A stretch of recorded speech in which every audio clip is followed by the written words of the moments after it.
I've always noticed that when you ask someone why they love wilderness, they can never really think of a solid way to describe their feelings about it. But a mere mention of the word will definitely rekindle a light in their eyes.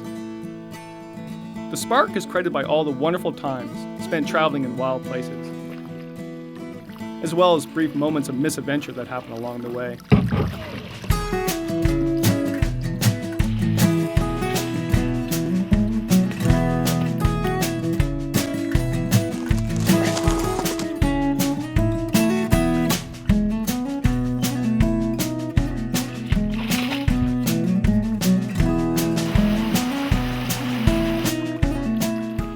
Wilderness. Its definition has certainly changed over the years. We once looked at it as a place to fear, labeled it a wasteland, a resource to exploit.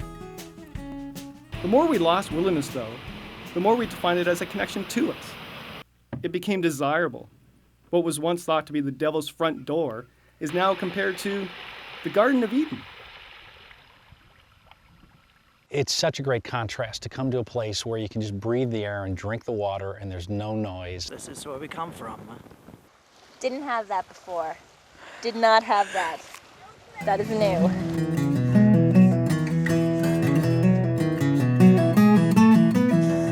Over 100 years ago, Quetico Park was created to preserve a large chunk of wilderness and was hoped that it would protect one of the most pristine areas in North America. The question is, though, did it work?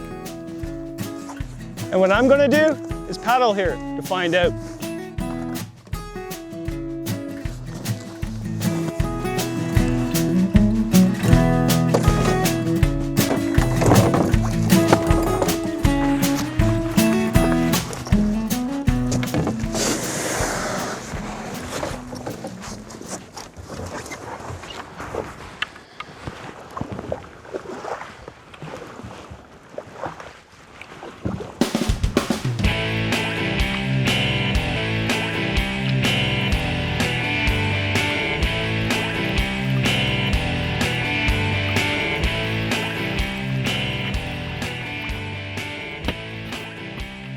The United States formed a national forest, and Canada fashioned Quetico.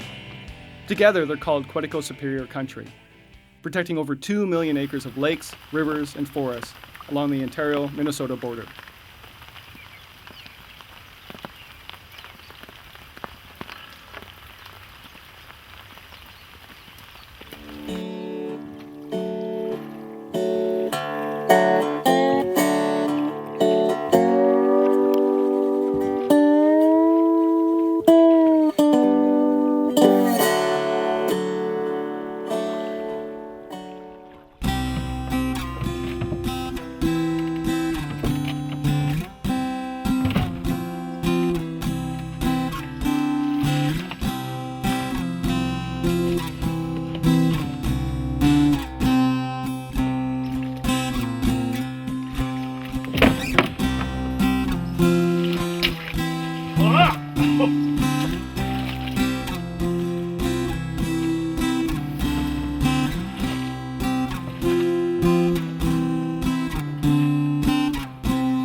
The route that I plan to paddle in Quetico takes 3 weeks to complete.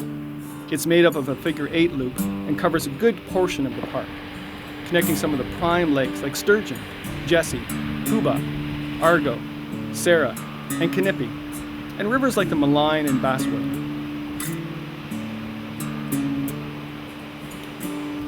This is a trip that has it all. Majestic waterfalls, stands of old-growth pine, the same waterways once used by Sioux and Ojibwe warriors and French fur traders.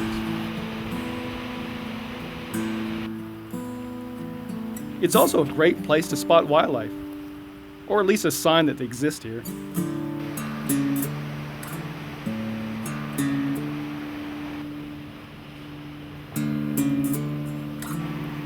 It's a challenging trip, but I find a canoe trip is always challenging. It needs to be.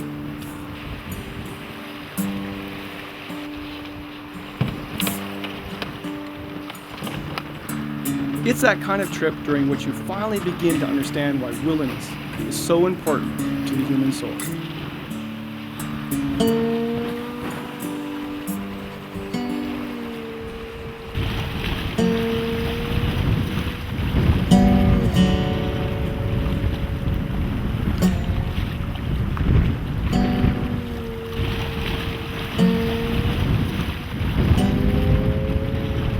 Here's a question that all canoeists have. Why is it that the wind always is against you? Seriously.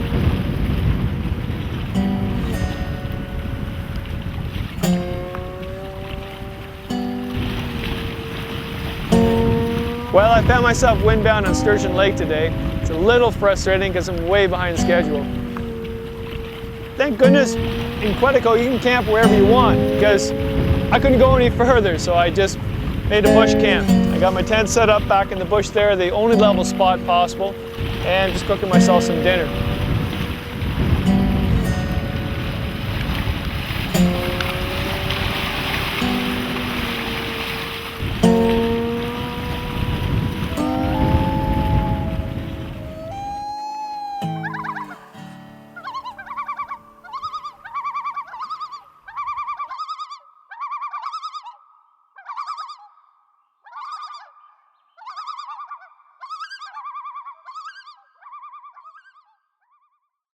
Boy, was I ever windbound on Sturgeon Lake today. There was no way I was going off that lake. And I'm waiting around, wondering when to go, and it really didn't calm down until about 11:30 at night. But I thought, hey, why not? Let's go for it. And off I went and started paddling across Sturgeon at night. And that was about a couple hours ago. And I gotta say, this is an incredible experience. You know what I'm hearing? Silence.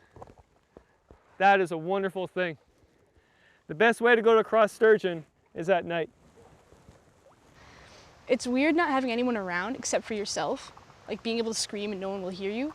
Being surrounded constantly with buildings and smog and noise, I think it's the silence of it that's so extraordinary. It's such a great contrast to come to a place where you can just breathe the air and drink the water and there's no noise. I just love being out in the woods. I love being away from people. I love the quiet. It's a wonderful experience. You know, the first night I was out in the wilderness, I was having hallucinations. I was hearing police sirens and all the noises of the city. And there was no man-made noise, and that for me was just overwhelming. I'm not sure if that's a mouse or a vole. He's a cute little camp critter though. I think this campsite's been used quite a bit because he doesn't seem too afraid of me.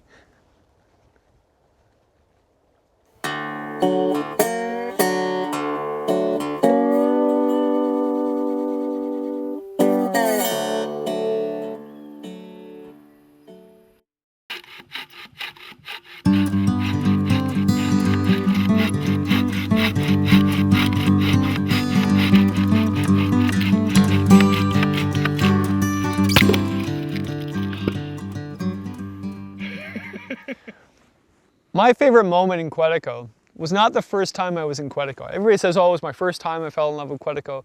And that's great, but that wasn't it for me. In fact, my first time in Quetico was a bit of a disappointment. What happened there is I wanted to travel Canada when I finished college, and I made a list of all the places I wanted to see, and one was Quetico Park. And when I got to Quetico Park, I'd stay at the campground. And you know, my mistake is I spent one night, and I gotta say, I wasn't impressed. It was a bunch of trees, a bunch of lakes, and I saw one eagle. It wasn't until a few years later I went on a long canoe trip in Quetico, and it was on day 5 that evening, sitting around the campfire, I realized that's what Quetico's about. It has nothing to do with scenic pleasures. There's lots to see here, but it's not really, that's not Quetico. It's not a postcard. It's an experience. It's the idea of actually being part of the park. I mean, being swallowed up by wilderness for your entire time here. Going from lake to lake, to walking through the bush on portages, to, I don't know, experiencing it. You really have to experience this for more than a week to realize why Quetico is so special.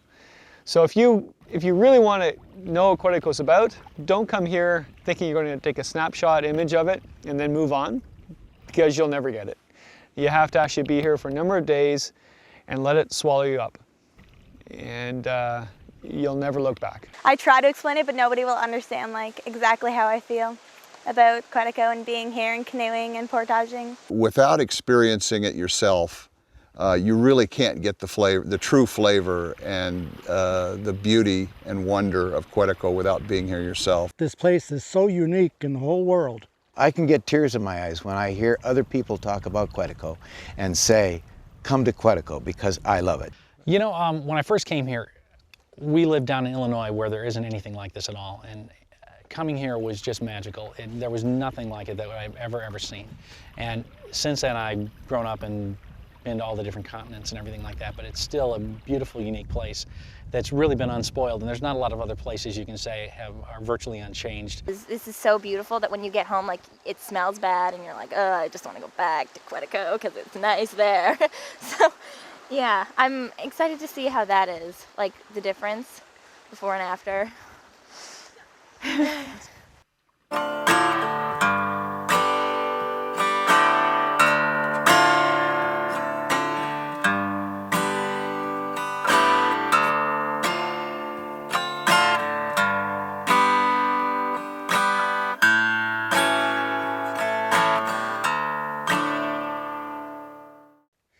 It is stinking hot out today, I'm telling you, man. Last night there was a huge thunderstorm. The temperature changes, like, it's bizarre. It went from wearing a fleece to be stinking hot out. Major lightning strikes last night. This is just a bizarre place. Extreme temperatures all the time. You go from cold to, oh, I wonder if that tree's gonna fall down from lightning, to I'm stinking hot out. And I'm done for the day. I'm telling you, I can't paddle anymore. It is hot.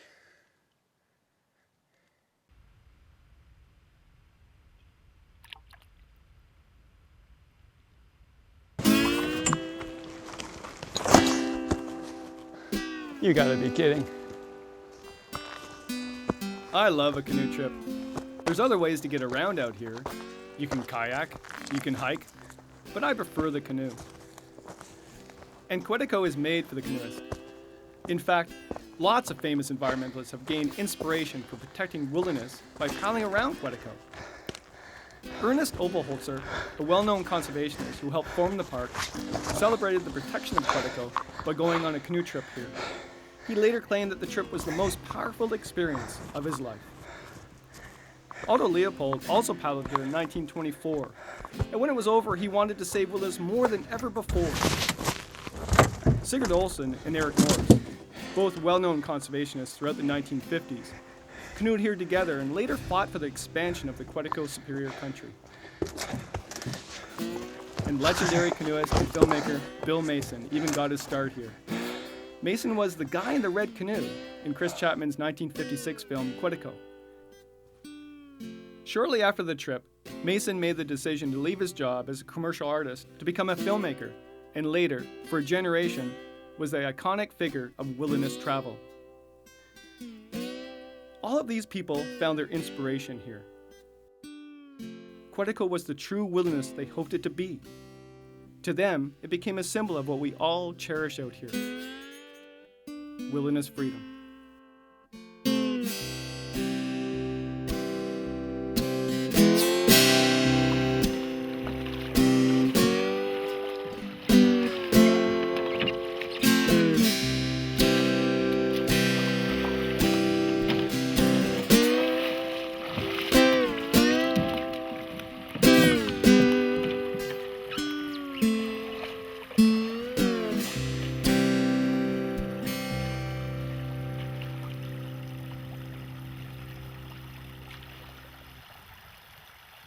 One of the nicest things about Quetico is actually the forest is allowed to go through its natural process. Right in front of me here, it just happened. Look at these two trees, for example, a huge red pine, really old red pine, but an even older tree at one point, because it's just rotted now, has worn these two trees raw to the base, which has probably rotted them out, which is probably why this one fell.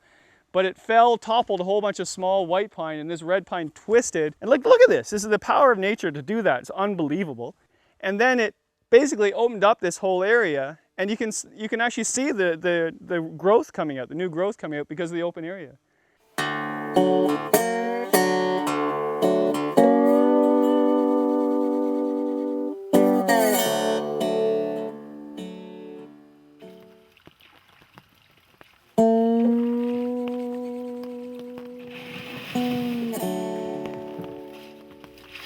Telling someone about the pleasures of a wilderness canoe trip never goes as planned.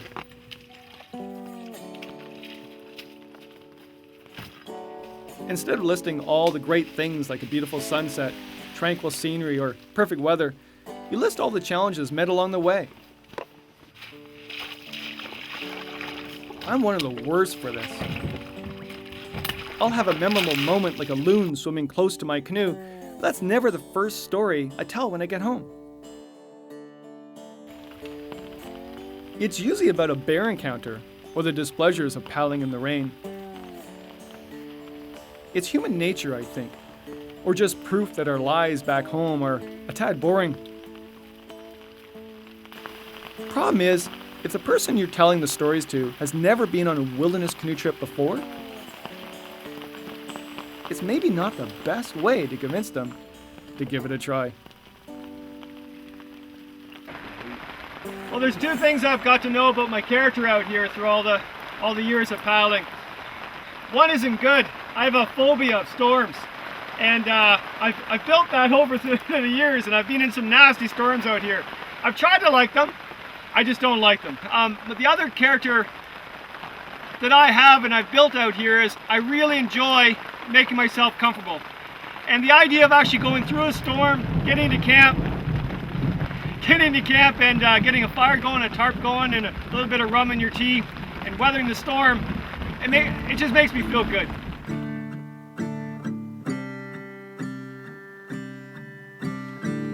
Well, the storm's over.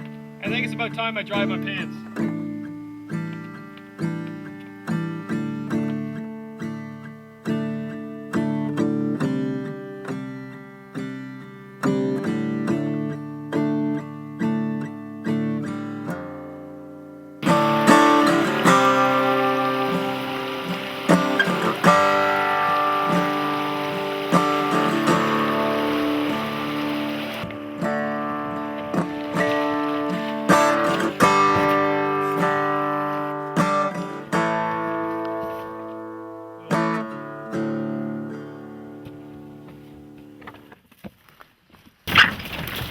The one thing about Quetico is you can portage anywhere you want.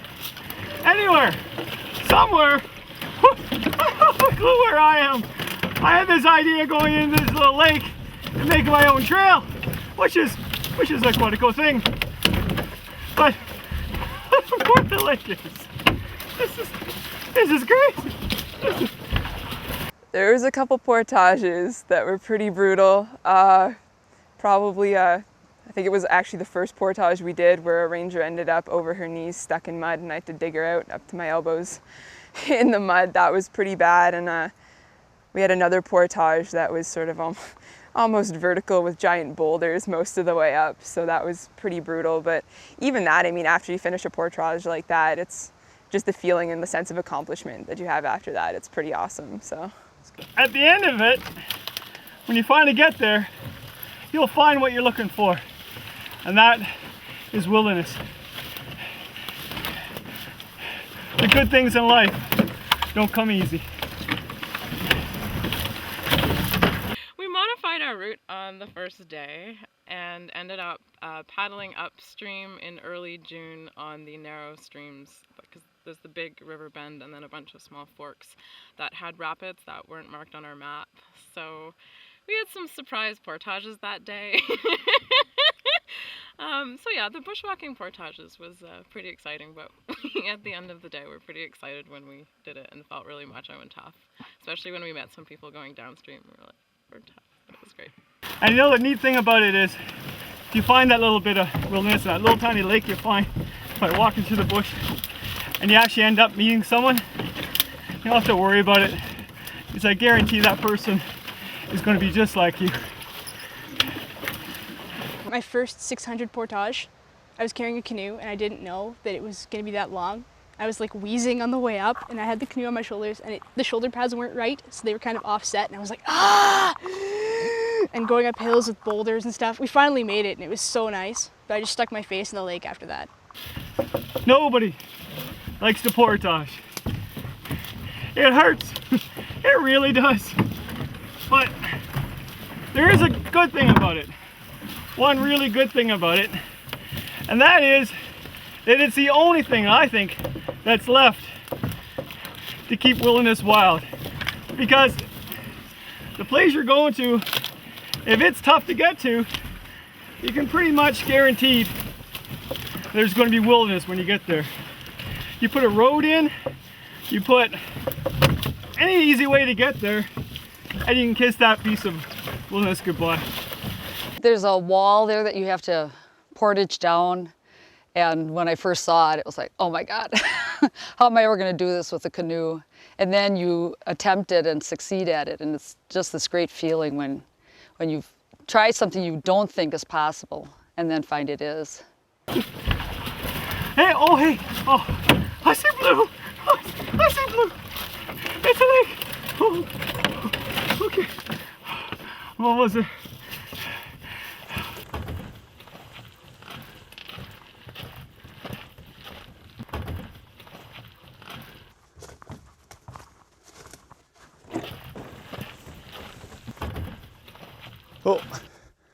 Oh, that's not the way.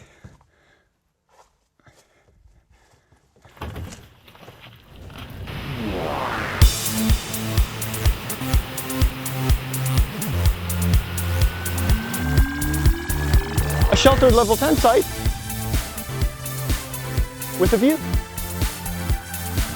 A dazzling variety of tree species, ideally placed for stringing a tarp. An inspiring multiple level campsite with a very intriguing root sculpture. I think it looks like an octopus. A scenic lake vista with easy access to the backwoods for whatever. A large undulating rock for sitting, relaxing, reading, watching the stars, and one very fantastic rock formation. Now how do I get down?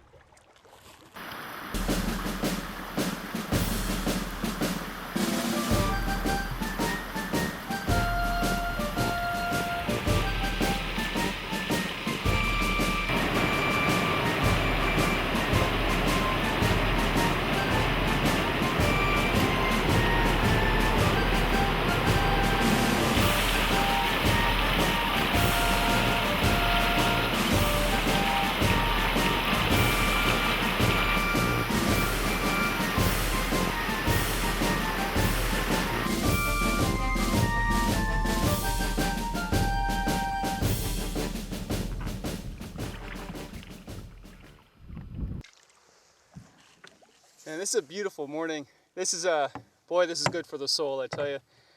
You know, Mother Nature throws a few curveballs at you. I was caught in a storm. I got wind down a couple of times. There's times when you're thinking, well, what are you doing this for? What are you out here for? And then you get mornings like this. Like I was up at 5 this morning just to get off this lake, thinking, oh no, I better get off. It's going to get windy. And look at this. This is beautiful.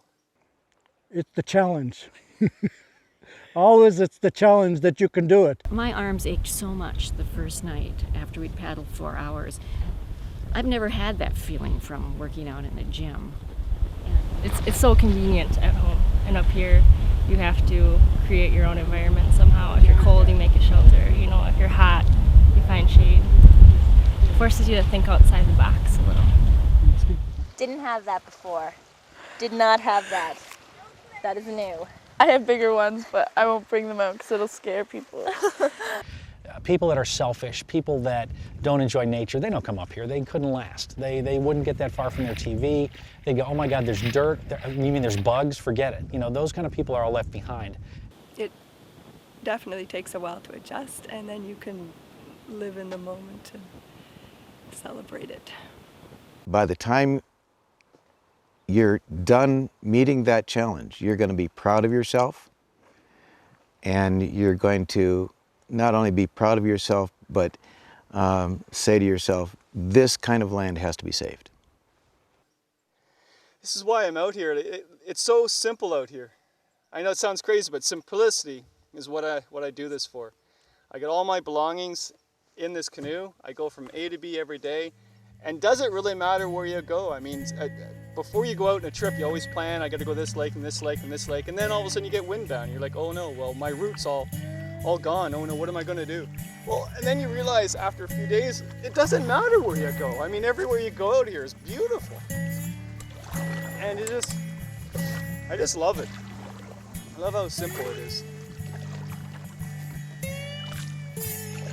You always talk about the bad storms and things like that, but it's this that you remember deep down inside. This is why you go. The whole stories you tell at home, all the terrible times you had, the nasty portages, all the terrible weather, but you never tell them about how beautiful morning paddle is on such a beautiful lake. Around the corner in the bay, I saw a moose and a calf, and man, I love it here.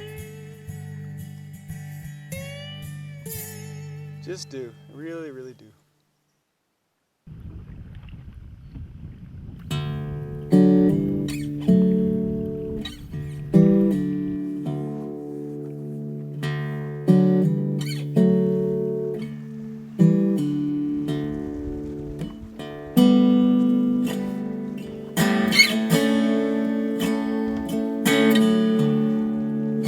I really have never gone camping or canoeing with my husband before, even though we've been together for 27 years. I've done a lot of it with my friends, and so I really wanted him to come out here and see what it was like.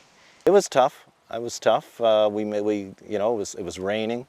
Everything was wet. We tried. Joy made a fire, and Toby was a little stressed out. My little friend here. We had huge swells, 3 or 4 feet tall, that we could hardly get down.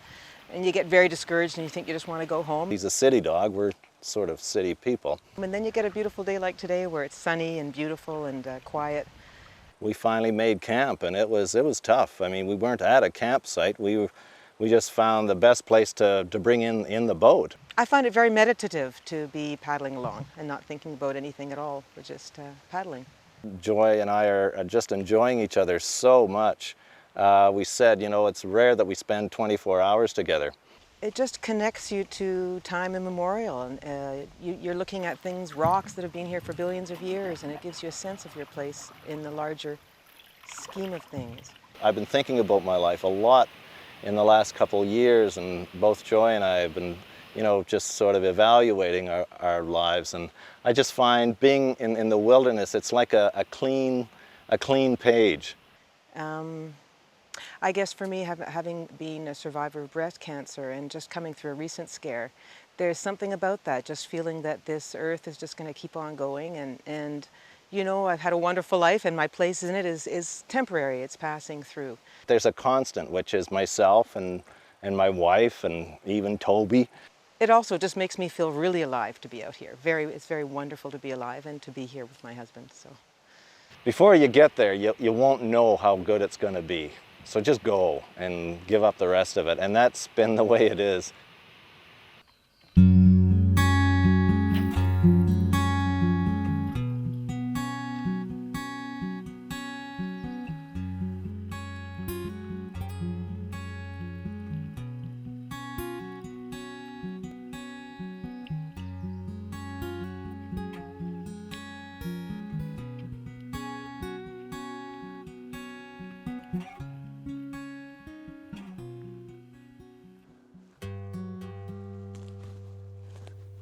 One of my favorite lakes in Quetico is McIntyre. Not for its scenic quality, even though it's a beautiful lake. It's because it has a hidden treasure. A cache of notes left behind year after year by other paddlers.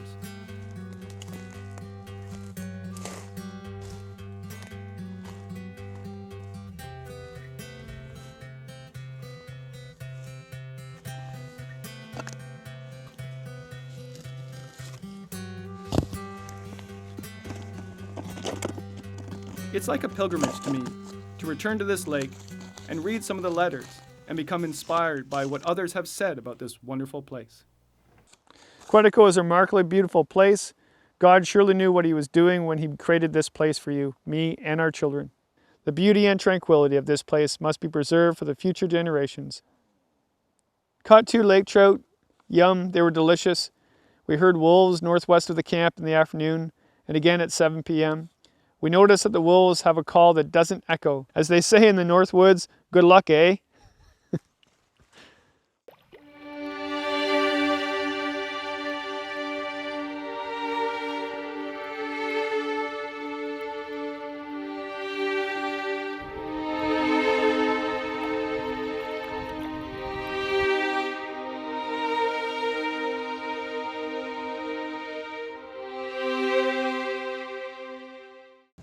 My favorite place is probably it's Sarah Lake. It's picturesque.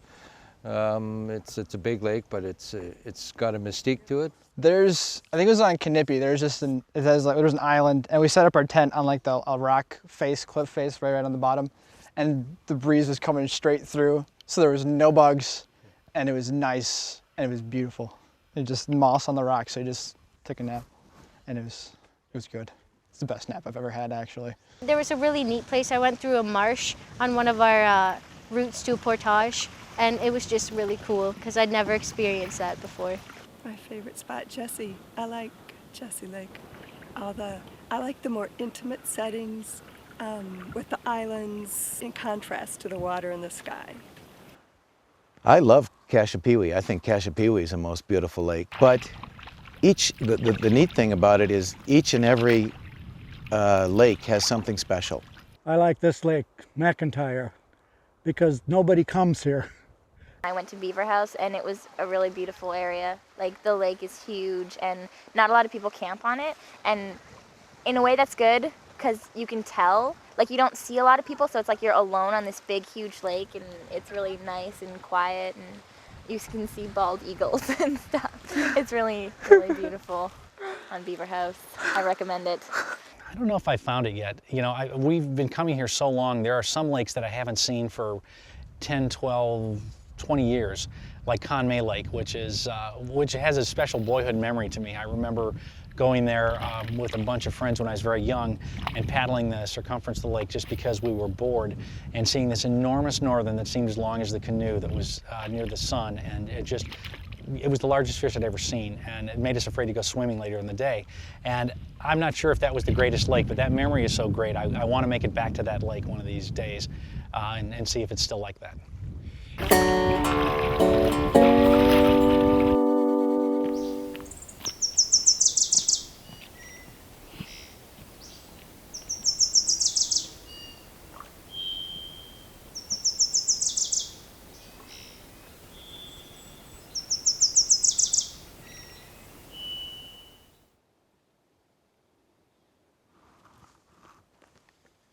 That's one big garter snake.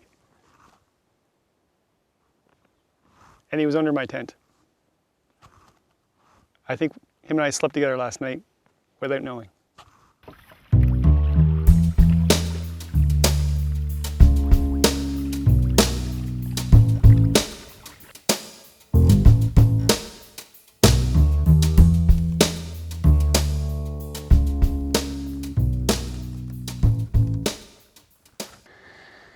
What you see around me is a whole pile of fireweed. All the purple plants, they're beautiful. They only grow after a fire, hence the name fireweed.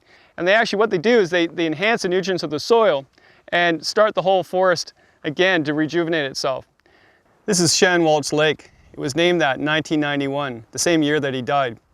He was a naturalist here in the park for many years, well respected. He was actually called the Conscience of Quetico. And I met him once years ago. I just graduated from college back in the 80s. And I went to the campground just to go camping. and I was identifying the wildflowers that I thought I knew after 2 years of college, and he stopped by and he gave me a hand. I didn't know who he was. He was just this man that was helped me identify the wildflowers. And that man taught me more in a half hour than I had learned in 2 years of college. He was very humble. He knew the park really well, and he preferred actually being out here in the interior than behind the desk. And he was well known for that. And I think it's wonderful that they named this lake after him. Why? It's because he actually preferred this lake because of the white pine. Just last year, a lightning strike hit this area and started a fire. And these 300, 400-year-old pine that he was in love with, majority of them burned. Now you might think that's a terrible thing, but he really wasn't in love with the trees. He was in love with the ecology of the trees, the old growth forest. And for that old growth forest to continue, you have to have it burn. And it doesn't look like much now, but it will, and it actually represents the future of this forest. And he would have preferred that. In fact, some say that his ghost is here and he's the one that lit the fire.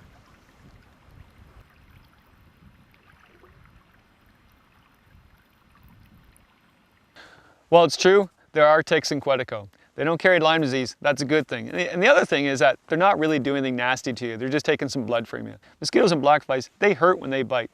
Ticks, they're not really hurting you. It's like a leech. It's gross though. I gotta admit, it's disgusting. Because what's happening to this is the tick goes inside your skin, it burrows inside your skin, goes down to capillaries, but its spit, when it spits inside you, it does two things to you. One is the spit acts as an anticoagulant, so your blood doesn't harden so it can lap the blood up. And that's really kind of cool. It's a little disgusting right now, but it's kind of cool. And the other thing actually is the spit acts like a cement. So its head is cemented right inside you. So it wants that because it wants to stay in there. But if you panic and start pulling on these things, that causes a problem because you're only going to pull half of it out, its back end. The head's going to stay in the wound, and that's going to cause infection, and that's the problem. You have to actually get the tick to come out slowly. Just get some bug dope, and you spray it on the tick like that. You can see right now that that tick is not liking it. It dopes it up, and it starts getting, well, dopey. And then you get tweezers. You got to make sure you go right to the head of the tick like this, and you yank. And when you yank, and I got him good because I saw the white substance come out and I saw the head come out. And that means I'm good. And I got you.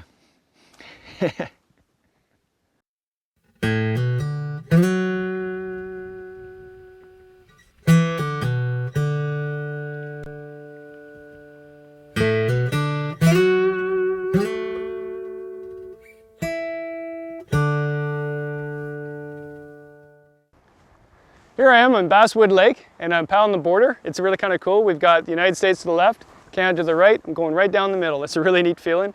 And let's just say this flag represents the amount of Canadians that actually use this park. And let's just say that this flag represents the amount of Americans.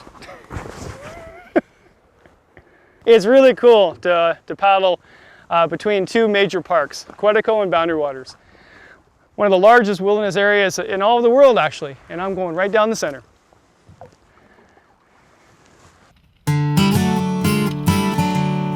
A campsite can be one of the most sacred places on a canoe trip. Some can be 5-star accommodations, and others can simply be places to endure for the night. But they all are memorable. Lakes, rapids, and portages can easily be forgotten, but the perfect campsite will always be remembered.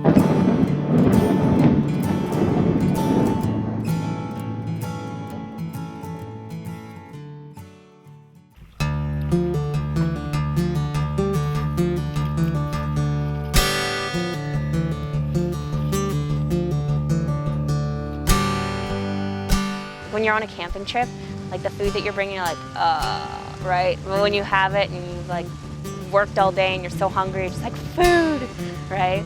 It's funny, but it's good. I learned long ago that on a canoe trip, cooking a good meal is an important skill. At home, you can get away with just defrosting something quick in the microwave in a pinch. Out here, it's different. In the wilderness, a meal has to be more substantial, more nutritious. Food is what fuels you.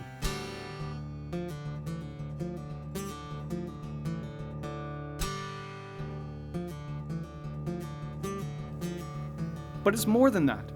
It's also something you enjoy. Preparing a meal is one of the biggest parts of your day.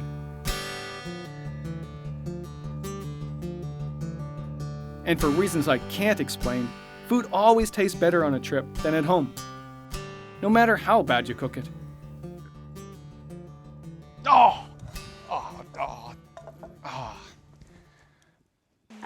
No bake cheesecake was pretty good. Yeah. Yeah, I don't know about I you. guess like everything tastes good on trip. Yeah. Introducing Blue Sky, a little bit of vermouth, a dash of raspberry vodka, a touch of blue carousel, a pine cone for show. This is what I call a bush martini.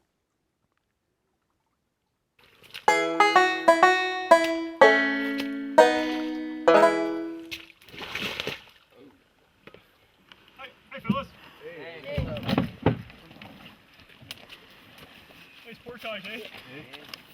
I got your boat here if you want to rescue yourself. Oh, thanks.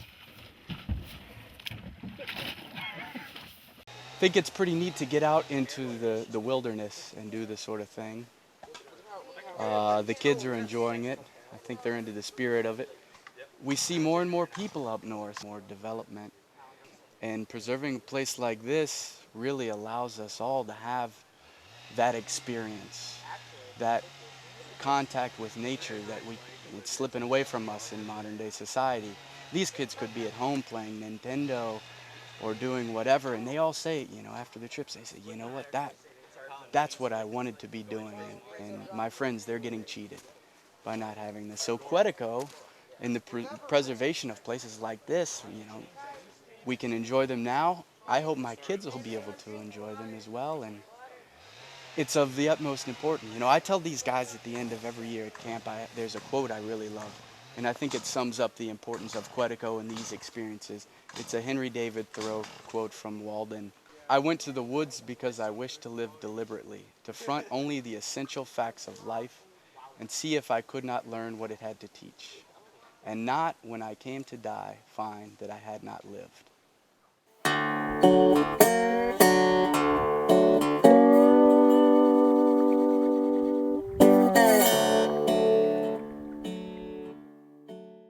I'll admit that Quetico can get busy at times. I mean, really, I've been on some lakes around the edges of the park, and it's just packed full of paddlers. But there's other places in the park where you don't see anybody. And man, I haven't seen anybody in 5 days. I'm going across these major lakes, like Kiefer Lake. I went across, I don't know, I haven't seen anybody at all. And this is one huge chunk of wilderness. It just swallows you up. And I love it. I really love not seeing anybody. But it's a catch-22. I'm a little worried. Where are they? I understand that people actually, you know, don't have the time to, or the commitment to actually go on long trips. I also think that, you know, that around the edges that it's easier paddling and easier portaging. Man, it's worth it. This is phenomenal not to see anybody. I'm just getting swallowed up by wilderness all the time, and I don't know. It's really well worth the effort. I'm on Have a Smoke Portage on the Malign River. I don't smoke, but I brought a cigar.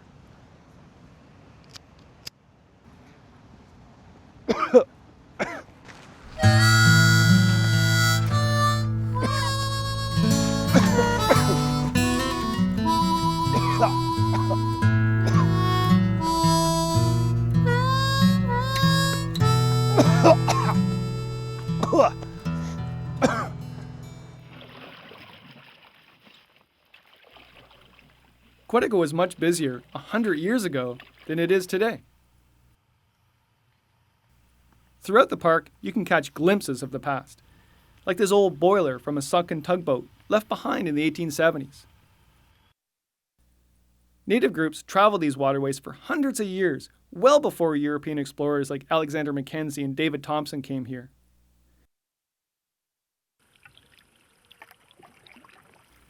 It was the beaver that soon brought voyageurs and fur traders. The route was used extensively by both the Northwest Company and their rivals, the Hudson Bay Company. Over 1,000 Canadian soldiers also headed across Quetico on their way to settle the infamous Riel Rebellion.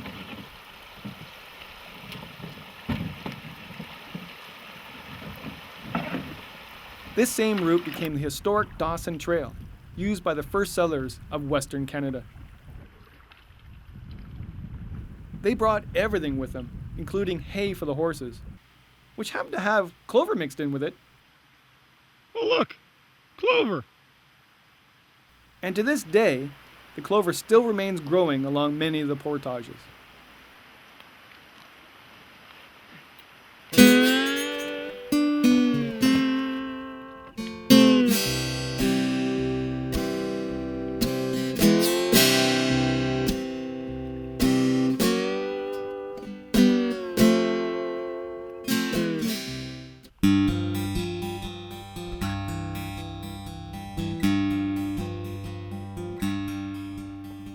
So, does wilderness still exist? It is. It's wilderness, definitely.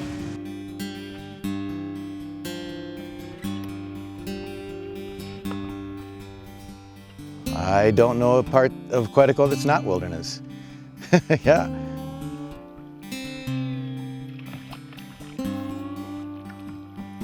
It was more wilderness than I've ever seen in my lifetime. I might end up seeing more now that I've been out here and I enjoy it so much.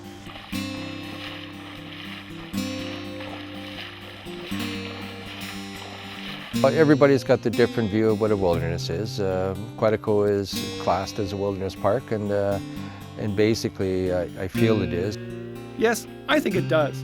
In fact, Quetico is now wilder than it was when it was first protected over 100 years ago.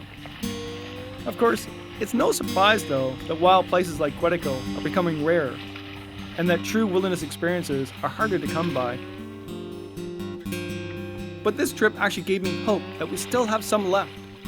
And by meeting so many like-minded people along the way, I now have faith that there are enough of us who appreciate the value of wilderness areas and are willing to protect them for years to come.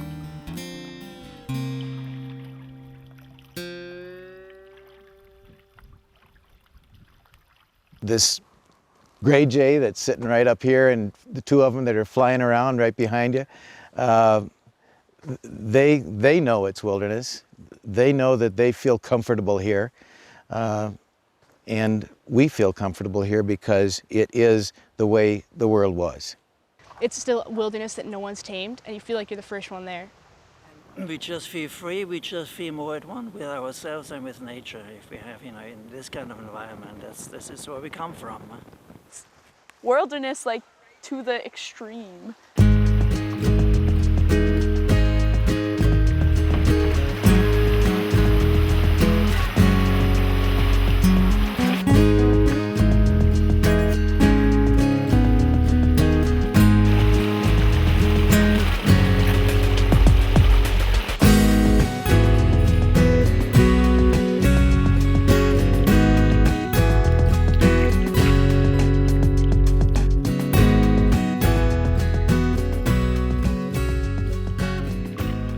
That feeling of optimism is something I desperately need.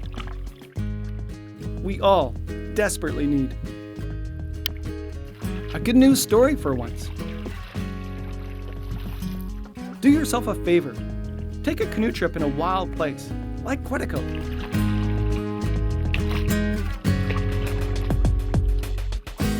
Catch a glimpse of where we all once came from, wilderness. After that, you'll want to protect it forever.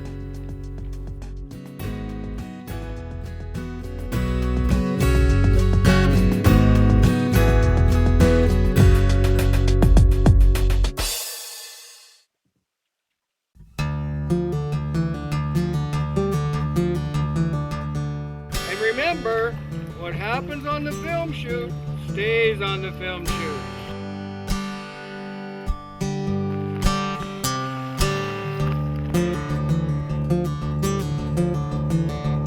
What'd you catch?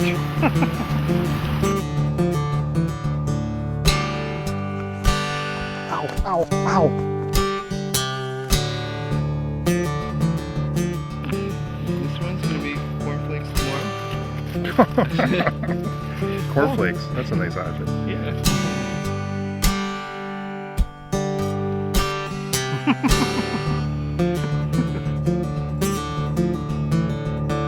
Stunt double.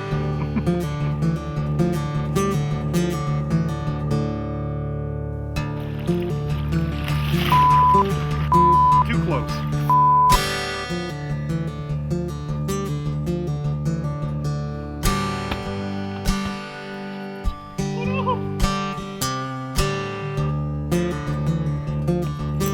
I hate bugs.